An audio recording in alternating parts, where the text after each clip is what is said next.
Madeline was sliding high over the lake, the butterfly's claw gripping her firmly. The wind whistled past, billowing her long hair around her face. "It is exactly the shape of a butterfly," she called to Aaron.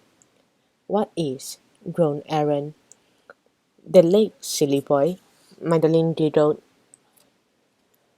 Aaron opened one eye. He saw where his feet dangled in thin air, and where the blue water sparkled far below.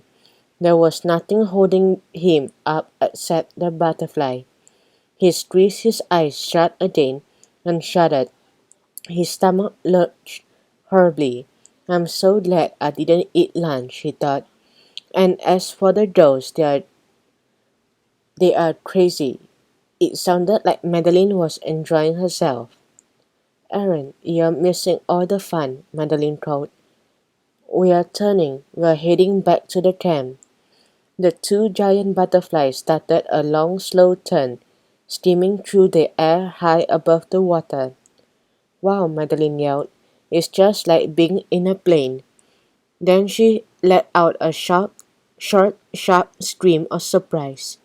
Without warning, her butterfly had suddenly plunged towards the water. She looked up and screamed again. Something was happening to the gigantic creature. Its body had begun to shrink. Its wings were curling up. It was making strange gasping noises. Then Aaron screamed. His eyes popped open. His butterfly had lost height too, suddenly dropping through the air like a stone. "What's happening?" he cried. "It's the butterflies," Madeline shrieked. "They've lost their strength." Aaron's butterfly was twisting over in the sky. Its wings had started to fold. "We are going down," he screamed, his legs kicking wildly. Then he screamed again. One of the butterfly's giant claws had snapped off. He was now hanging by just one claw, and as he watched, it seemed to be growing smaller. Madeline looked down. She could see the crocodiles sliding into the water. She could see their ripples as they moved out onto the lake. Her stomach tightened as her butterfly dropped even lower. Her legs were thrashing in the air. Then they touched the surface of the lake, and she screamed as water filled her shoes. "Aaron," she called, "save me."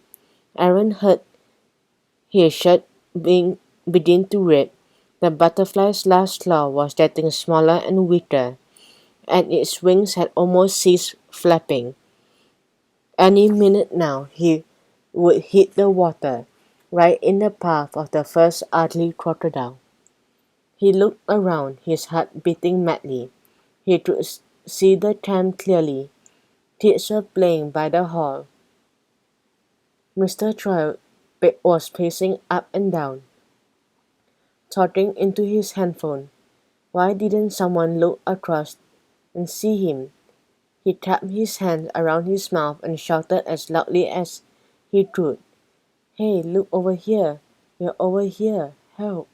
Help!" But it was too late to see whether anyone had heard him. The next moment his butterfly gave a hideous gasp and his wings collapsed. Aaron went tumbling through the air and hit the water with a deafening splash. He sank deeper and deeper in a mass of bubbles. Somewhere above he heard another splashing, crashing noise as his butterfly slammed into the water. And then nothing.